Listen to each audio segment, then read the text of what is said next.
శుభోదయము. మానవ సంబంధాల శీర్షికలో నేటి కథానిక ఆశ.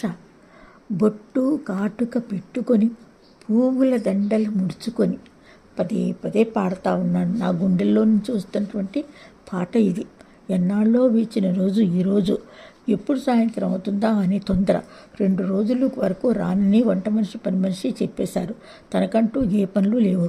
ఏదో ఇంత ఉప్మానో బ్రెడ్ మొక్కో తినేసి హాయిగా టీవీ పెట్టుకొని చూడటమే. అంతకు మించి గుండెలో నృతులుండి లావావలే పెళ్ళుకుచున్న కోరిక. ఈరోజు ఏం జరిగినా ఏమైనా తీర్చుకోవాల్సిందే. తప్పు అన్నది లేదు. తప్పు ఒప్పులకు తావే లేదు. చిరుచీకట్లు కమ్ముతున్నాయి. మల్లె మొగ్గల చెట్టు నిండా గుత్తులుగా ఆకుల కంటే మొగ్గలే ఎక్కువ. సాయం సమయంలో ఇంటి ముందు మల్లె పందిరి, ఆకాశంలో నక్షత్రాల మెరిసిపోతూ సువాసనలు వెజ్జల్లుతున్నాయి. వీధి లైట్ వేసి వెండి పూల గిన్నె పట్టుకొని ఎంతో ఆర్ద్రంగా మల్లె మొగ్గలు తుంచి వెండి పూల గిన్నెలో నింపుతుంటే ఆహా, ఏమి ఆనందం, ఎంత ఆశ! ఎన్నాళ్ళకి నా కోరిక తీరింది.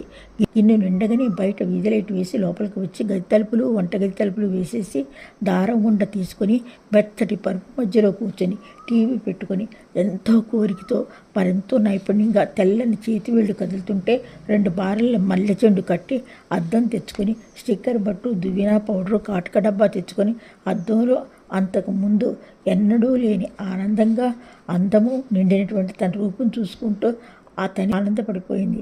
అంతకుముందు కుంకుడుకాయల రసంతో పొడిగాటి జడను రుద్దుకుంటుటాన మంచి సువాసన, కుంకుడుకాయల రసం సువాసన. జుట్టుపాయలు తీసుకుని అవలోలకగా అద్దంలో తన అందమైన ముఖం చూసుకొని వణుకుతున్న చేతులతో పౌడర్ అద్ది కాటుకు పెట్టి దోసగింజ స్టిక్కర్ పెట్టి అల్లిన మల్లెపూల చెండు పెట్టుకుని జడలో ముడుచుకోబోతుంటే ఏదో తెలియని భయం, దిగులు. తప్పు చేస్తున్నానన్న భయం. కానీ పర్వాలేదు.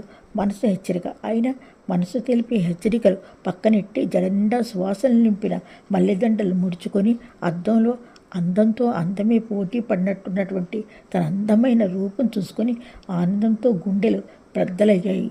ఇన్నాళ్ళు వీటికి దూరంగా ఎందుకున్నాను? ఇవి నా సొమ్ము, నా సొంతం. వీటిని ఎవ్వరూ ఎప్పుడు కాదనలేరు, దూరము చేయలేరు కూడా. ఇంతలో బయట నుండి కొరియర్ అన్న పిలుపు కాలింగ్ బెల్ వినిపించినట్లయింది. ఎదురు చూస్తున్నటువంటి జాబ్ గురించిన కొరియర్ వచ్చినట్లుంది అనుకుంటూ మంచం మీద నుండి చెంగుని కిందకు దుక్కింది.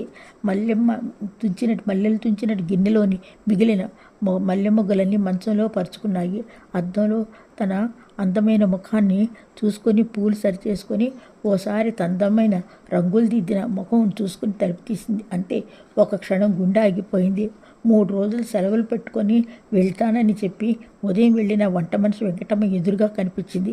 సెలవు అవసరం లేదమ్మా, వచ్చే వారం వెళ్తాను. నువ్వు ఒంటరిగా ఉంటావని భయపడతావని వచ్చేశాను. చివరి మాట అంటూనే మాట పడిపోయినట్టు నోరు తెరిచి పైనుండి కిందకి ఎగాదిగా చూడసాగింది. దారి తప్పించి లోపలికి వచ్చి తలుపు గడిపెట్టమంటారా అమ్మగారు? సందేహంగా వెంకటమ్మ పైనుంచి కింద చూస్తూ. ఎవరైనా వస్తారా? మరోసారి పైనుంచి కిందకి బయట నుంచి లోపలికి చూస్తుంది మరో ఆమె కంఠం ధ్వని. ఆహా, సందేహం. ఆహా, లేదు, ఎవరు రారు. వణుకుతున్న నా కంఠధ్వని విని భోజనం అయిందా? మరోసారి తీక్షణంగా పైనుంచి కిందికి చూస్తూ లోపల గదుల్లోకి తీక్షణమంటే కనుదృష్టితో చూడసాగింది వెంకటమ్మ. అయ్యాయి. వెంకటమ్మ ఇల్లంతా కలిదిరి చూసొచ్చి తలకి దిండు దుప్పట్లు చాప పట్టుకొని పై గదిలోకి వస్తూ, అమ్మా, నేను కూడా పైన పడుకోవచ్చా లేక కిందన? అనుమానాస్పదపు వాక్కులు. పైనే అన్నాను. పై గదిలోకి వెళ్ళిన వెంకటమ్మ మంచం మీద గిన్నెలో నుండి పడిన మల్లె మొగ్గలు పక్కంతా పరుచుకొని సువాసనలు గుప్పమంటుంటే నీలి మబ్బుల్లో మెరిసేటువంటి తారకల్లా ఉన్న మల్లెలు చూసింది. నన్ను పూలను యగాదిగా చూడటం మార్చి చూడసాగింది. ఆ రాత్రి వెంకటమ్మకు నిద్రలేదు. అటు ఇటు దొర్లుతూ చాప మీద తల్లో ఉన్నటువంటి పువ్వులు అన్నీ కూడా అర్ధరాత్రి అయిన తర్వాత తీసి మంచం మీద పెట్టి రుమాలు తీసుకుని బొట్టు కాటుగా చెరిపేసుకున్నాను. గల్లుమంటున్న గాజులు తీసి బీరువాలో పెట్టాను. తల్లో నుండి తీసి విరిసి వేయని మల్లెపూలు ముందు చెత్తబుట్టలో పడేద్దాం అనుకున్నాను. చేతులు రాక తల దగ్గరే పెట్టుకున్నాను. తెల్లారే 4 గంటలకు లేచి ముఖం కడుక్కొని యథావిధిగా 3 ఏళ్ల నాటి బొట్టు కాటుక పూలు లేని రూపుతో అద్దంలో చూసుకొని ఫ్రిడ్జ్లో పెట్టుకున్నటువంటి పాలు తీసి కాఫీ పెట్టుకుని డ్రాయింగ్ రూమ్లోకి వచ్చి తాగసాగాను.